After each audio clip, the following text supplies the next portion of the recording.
Social ಮೀಡಿಯಾದಲ್ಲಿ post ವಿಚಾರಕ್ಕೆ ಮೈಸೂರಿನ ಉದಯಗಿರಿ ನಿನ್ನೆ ರಾತ್ರಿ ಅಕ್ಷರಶಃ ಹೊತ್ತಿ ಉರಿದಿದೆ. ಯಾರೂ ನಿರೀಕ್ಷೆಯೂ ಮಾಡಿರದೇ ಇದ್ದಂಥ ಅಹಿತಕರ ಘಟನೆಗೆ ಉದಯಗಿರಿ ಸಾಕ್ಷಿಯಾಯಿತು. ಏಕಾಏಕಿ ಉದ್ವಿಗ್ನ ಆಗ್ಬಿಡ್ತು, ಏಕಾಏಕಿ ಗಲಭೆ ಆಗ್ಬಿಡ್ತು. ಸೋಷಿಯಲ್ ಮೀಡಿಯಾದಲ್ಲಿ ಪೋಸ್ಟ್ ಹಾಕಿದಂಥ ವಿಚಾರಕ್ಕೆ ಅದರಲ್ಲಿ ಅವಹೇಳನಕಾರಿಯಾಗಿ ಪೋಸ್ಟ್ ಮಾಡಿದ್ದಾರೆ, ಧಾರ್ಮಿಕ ಭಾವನೆಗೆ ಧಕ್ಕೆ ತಂದಿದ್ದಾರೆ ಎನ್ನುವ ಕಾರಣಕ್ಕೆ ರಾತ್ರೋರಾತ್ರಿ ಉದಯಗಿರಿಯಲ್ಲಿ ಗಲಾಟೆಯಾಗಿದೆ. ಉದಯಗಿರಿ ಪೊಲೀಸ್ ಠಾಣೆಯ ಆವರಣಕ್ಕೆ ಏಕಾಏಕಿ ಮುತ್ಕೊಂಡ್ಬಿಟ್ರು ನೂರಾರು ಸಂಖ್ಯೆಯಲ್ಲಿ ಜನ. ಸ್ಟೇಷನ್ ಮುಂದೆ ಸಹಸ್ರಾರು ಸಂಖ್ಯೆಯಲ್ಲಿ ಜಮಾಯಿಸಿದ ಜನ ಪೊಲೀಸರೊಂದಿಗೆ ವಾಗ್ವಾದಕ್ಕಿಳಿದು ಬಿಟ್ರು. ವಾಗ್ವಾದಕ್ಕಿಳಿದಿದ್ರೆ ಪರವಾಗಿರ್ಲಿಲ್ಲ, ಅದಾದಂತಹ ನಂತರದಲ್ಲಿ ಸಿಕ್ಕ ವಾಹನಗಳ ಮೇಲೆ ಕಲ್ಲು ತೂರಾಟವನ್ನ ಮಾಡಿದ್ದಾರೆ. ಈ ಗಲಾಟೆಯಲ್ಲಿ 14 ಜನರಿಗೆ ಗಾಯಗಳಾಗಿದ್ದಾವೆ. ಪೊಲೀಸರು ಸುಮೋಟೋ ಕೇಸ್ ದಾಖಲಿಸಿಕೊಂಡು ತನಿಖೆ ಮಾಡ್ತಿದ್ದಾರೆ. ಮತ್ತೊಂದು ಕಡೆ ಈ ಗಲಭೆಗೆ ಮೂಲ ಕಾರಣವಾಗಿದ್ದು ಸೋಷಿಯಲ್ ಮೀಡಿಯಾದಲ್ಲಿ ಹಾಕಿದಂತಹ ಒಂದು ಪೋಸ್ಟ್.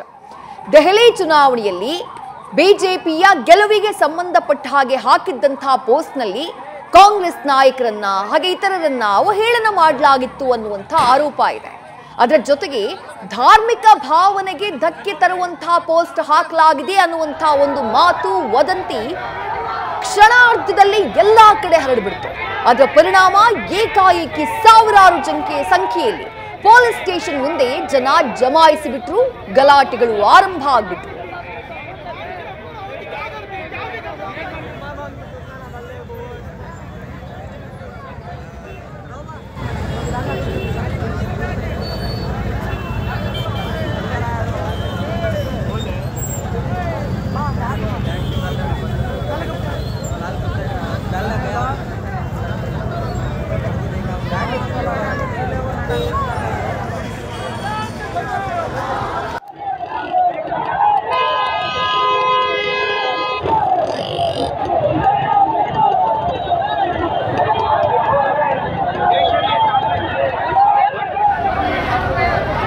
अब गैस की गोली लगकर बेहोश हो गए।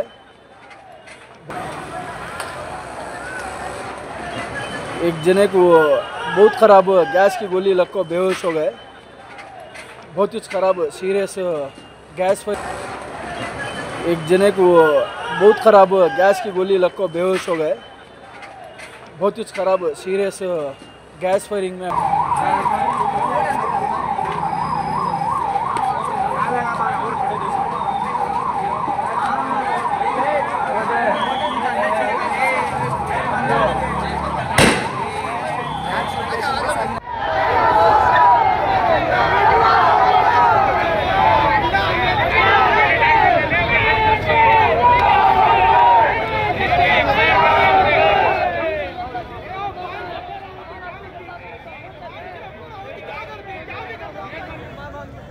ಮೈಸೂರಿನ ಉದಯಗಿರಿ ಪೊಲೀಸ್ ಠಾಣೆಯ ಮುಂಭಾಗದಲ್ಲಿ ನಿನ್ನೆ ರಾತ್ರಿಯಾದಂತಹ ಘಟನೆ ಇದು. ಯಾರೋ ಒಬ್ಬ ಸುರೇಶ್ ಎಂಬಾತ ಸೋಷಿಯಲ್ ಮೀಡಿಯಾದಲ್ಲಿ ದೆಹಲಿ ಚುನಾವಣೆಯ ಫಲಿತಾಂಶಕ್ಕೆ ಸಂಬಂಧಪಟ್ಟ ಹಾಗೆ ಒಂದು ಪೋಸ್ಟ್ ಹಾಕಿದ್ದ. ಆ ಪೋಸ್ಟ್ನಲ್ಲಿ ರಾಹುಲ್ ಗಾಂಧಿ, ಅರವಿಂದ್ ಕೇಜ್ರಿವಾಲ್ ಸೇರಿದಂತೆ ಹಲವು ನಾಯಕರಿಗೆ ಅವಹೇಳನ ಮಾಡಲಾಗಿತ್ತು ಅನ್ನುವಂಥ ಮಾಹಿತಿ ಇದೆ. ಆದರೆ ಅದೇ ಪೋಸ್ಟ್ನಲ್ಲಿ ಧಾರ್ಮಿಕ ಭಾವನೆಗಳಿಗೆ ಧಕ್ಕೆ ತರಲಾಗಿದೆ ಅನ್ನುವಂಥ ಮಾಹಿತಿ ಕೂಡ ಇದೆ. ಆ ವಿಚಾರ ಏಕಾಏಕಿ ಕಾಡ್ಗಿಚ್ಚಿನಂತೆ ಹರಡ್ಬಿಡುತ್ತೆ. ಸುದ್ದಿ ಗೊತ್ತಾಗ್ತಾ ಇದ್ದ ಹಾಗೆ ಎಲ್ಲರೂ ಕೂಡ ಸೀದಾ ಬಂದು ಉದಯಗಿರಿ ಪೊಲೀಸ್ ಸ್ಟೇಷನ್ ಮುಂಭಾಗದಲ್ಲಿ ಜಮಾಯಿಸಿ ಬಿಡ್ತಾರೆ. ಮುಸ್ಲಿಂ ಸಮುದಾಯಕ್ಕೆ ಸೇರಿದಂತಹ ಸಹಸ್ರಾರು ಸಂಖ್ಯೆಯ ಜನ ಉದಯಗಿರಿ ಪೊಲೀಸ್ ಸ್ಟೇಷನ್ ಮುಂಭಾಗದಲ್ಲಿ ಜಮಾಯಿಸಿ ಬಿಡ್ತಾರೆ. ಈ ಘಟನೆ ಬೆಂಗಳೂರಿನ ಕೆಜೆಹಳ್ಳಿ ಡಿಜೆಹಳ್ಳಿ ಗಲಭೆ ಆಯ್ತಲ್ಲ, ಸೇಮ್ ಅದೇ ರೀತಿಯಾದಂತಹ ಒಂದು ಸನ್ನಿವೇಶ. ಅಲ್ಲೂ ಕೂಡ ಸೋಷಿಯಲ್ ಮೀಡಿಯಾ ಪೋಸ್ಟ್ಗೆ ಸಂಬಂಧಪಟ್ಟ ಹಾಗೆ ಏಕಾಏಕಿ ಜನ ಜಮಾಯಿಸಿದ್ದು, ದಾಂಧಲಿಯನ್ನ ಮಾಡಿದ್ದು, ಗಲಭೆ ಮಾಡಿದ್ದು, ಕಾನೂನನ್ನ ಕೈಗೆ ತೆಗೆದುಕೊಂಡು ಎಲ್ಲವನ್ನ ಕೂಡ ಧ್ವಂಸಗೊಳಿಸಿತ್ತು. ಹುಬ್ಳಿನಲ್ಲೂ ಕೂಡ ಅದೇ ರೀತಿ ಆಗಿತ್ತು. ಮತ್ತೆ ಉದಯಗಿರಿಯಲ್ಲಿ ಅದೇ ರೀತಿಯಾದಂತಹ ಘಟನೆ. ಏಕಾಏಕಿ ಅಷ್ಟು ಜನ ಯಾರು ಮೆಸೇಜ್ ಪಾಸ್ ಮಾಡಿದ್ರು, ಯಾರು ಹೇಳಿದ್ರು, ಅದೆಲ್ಲಿ ಎಲ್ಲ ಒಗ್ಗಟ್ಟಾಗಿ ನಿಂತ್ಕೊಂಡ್ಬಿಟ್ಟಿದ್ರು, ಒಟ್ಟಾಗಿ ಉದಯಗಿರಿ ಪೊಲೀಸ್ ಸ್ಟೇಷನ್ನ ಮುಂಭಾಗಕ್ಕೆ ಬರ್ತಾರೆ. ಬಂದವರು ಪೊಲೀಸರ ಜೊತೆ ವಾಗ್ವಾದಕ್ಕಿಳಿತಾರೆ. ಪೊಲೀಸರ ಮೇಲೆ ಕೂಡ ಅಟ್ಯಾಕ್ ಆಗುತ್ತೆ, ಪೊಲೀಸ್ ವಾಹನಗಳ ಮೇಲೆ ಅಟ್ಯಾಕ್ ಆಗುತ್ತೆ. ಪರಿಸ್ಥಿತಿಯನ್ನ ನಿಯಂತ್ರಣಕ್ಕೆ ತರುವುದಕ್ಕೆ ಪೊಲೀಸರು ಹರಸಾಹಸ ಮಾಡಬೇಕಾಗುತ್ತೆ. ಪೊಲೀಸರ ಮೇಲೆ ಕಲ್ಲು ತೂರಾಟ ಕೂಡ ಆಗಿದೆ. ಉದಯಗಿರಿ ಪೊಲೀಸ್ ಸ್ಟೇಷನ್ನ ಮುಂಭಾಗದಲ್ಲಿ ನಡೆದಂಥ ಆ ಗಲಭೆಯಲ್ಲಿ ಏನು ಬೇಕಾದರೂ ಆಗಬಹುದಾಗಿತ್ತು. ಪೊಲೀಸರ ಮೇಲೆ ಮಾರಣಾಂತಿಕವಾದಂತಹ ಹಲ್ಲೆಯನ್ನ ಮಾಡೋಕೆ ಸಿದ್ಧರಾಗಿಯೇ ಬಂದವರಂತೆ ಆ ಉದ್ರಿಕ್ತರು ವರ್ತನೆಯನ್ನ ಮಾಡಿದ್ರು.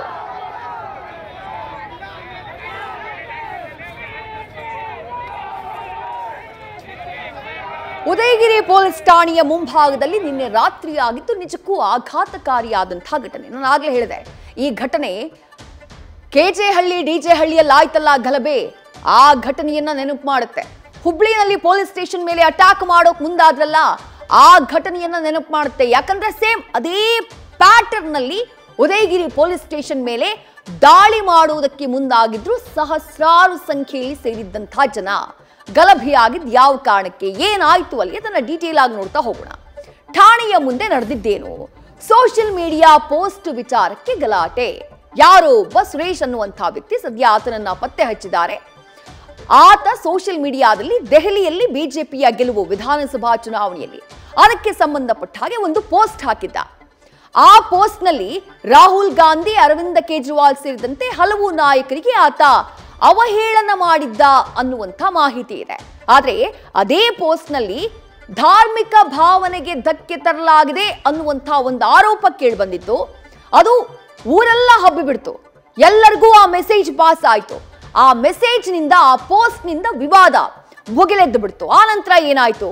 ದೆಹಲಿಯ ಬಿಜೆಪಿಯ ಗೆಲುವಿನ ಬಗ್ಗೆ ಪೋಸ್ಟ್ ಮಾಡಿದ್ದು ಸುರೇಶ್, ರಾಹುಲ್ ಗಾಂಧಿ ಸೇರಿ ಹಲವು ನಾಯಕರ ಬಗ್ಗೆ ಅವಹೇಳನ ಮಾಡಿರುವಂತಹ ಮಾಹಿತಿ ಇದೆ. ಅದೇ ಪೋಸ್ಟ್ ನಲ್ಲಿ ಧಾರ್ಮಿಕ ಭಾವನೆಗೆ ಧಕ್ಕೆ ತರುವಂತಹ ಅಂಶಗಳಿದ್ವು ಅನ್ನುವಂತಹ ವಿಚಾರ ಕಾಡ್ಗಿಚ್ಚಿನಂತೆ ಹರಡೋದಕ್ಕೆ ಶುರುವಾಯಿತು.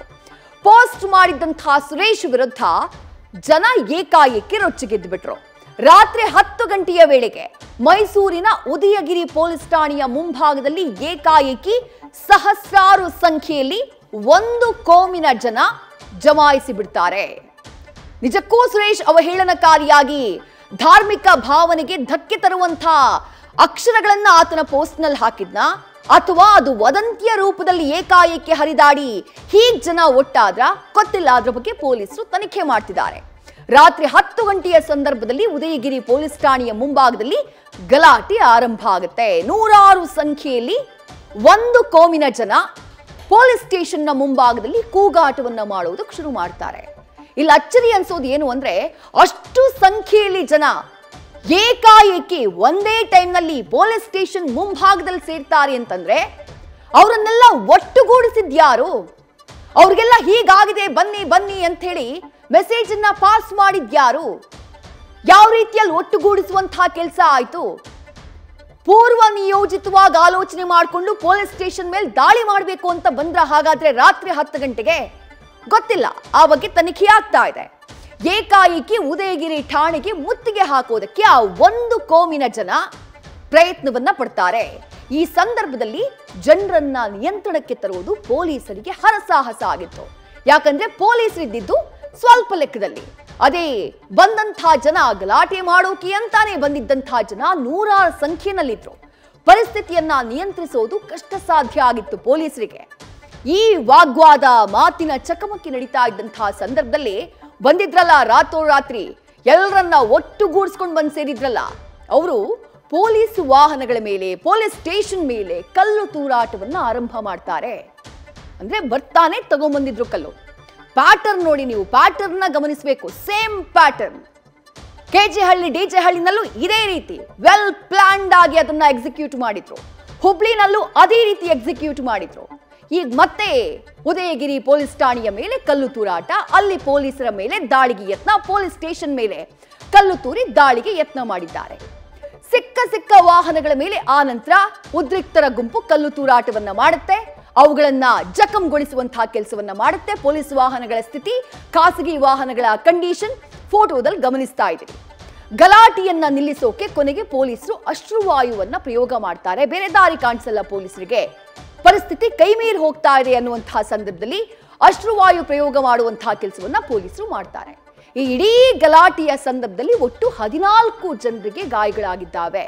ಇನ್ಕ್ಲೂಡಿಂಗ್ ಪೊಲೀಸರು 14 ಜನರಿಗೆ ಗಾಯಗಳಾಗಿದ್ದಾವೆ.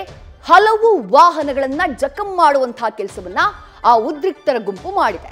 ಸುಮೋಟೋ ಕೇಸನ್ನ ದಾಖಲಿಸಿಕೊಂಡು ಸದ್ಯ ಪೊಲೀಸರು ಈ ಪ್ರಕರಣಕ್ಕೆ ಸಂಬಂಧಪಟ್ಟ ಹಾಗೆ ತನಿಖೆಯನ್ನ ನಡೆಸುತ್ತಿದ್ದಾರೆ. ಆದರೆ ಉದಯಗಿರಿ ಪೊಲೀಸ್ ಠಾಣೆಯಲ್ಲಿ ಆದಂಥ ಈ ಘಟನೆ ಈ ಹಿಂದಿನ ಹಲವು ಘಟನೆಗಳನ್ನ ನಮಗೆ ಮತ್ತೆ ಮತ್ತೆ ನೆನಪಿಸ್ತಾ ಇದೆ. ಹಾಗಾಗಿನೇ ಈ ಪ್ಯಾಟರ್ನ್ ಮೇಲೆ ಈ ರೀತಿ ಏಕಾಏಕಿ ಪೊಲೀಸ್ ಸ್ಟೇಷನ್ಗೆ ನುಗ್ಗಿ ಪೊಲೀಸರಿಗೆ ಭಯ ಹುಟ್ಟಿಸುವಂತಹ ಕೆಲಸ ಅಥವಾ ಕಾನೂನನ್ನೇ ಪ್ರಶ್ನೆ ಮಾಡುವಂತಹ ಕೆಲಸವನ್ನ ಮಾಡ್ತಾ ಇರುವಂತಹ ಕಿಡಿಗೇಡಿಗಳ ವಿರುದ್ಧ ಪೊಲೀಸರು ಏನು ಕ್ರಮವನ್ನ ಕೈಗೊಳ್ತಾರೆ? ನ್ಯೂಸ್ ಫಸ್ಟ್ ನಿರ್ಭೀತಿಯಿಂದ ನಿಮ್ಮ ಪರವಾಗಿ.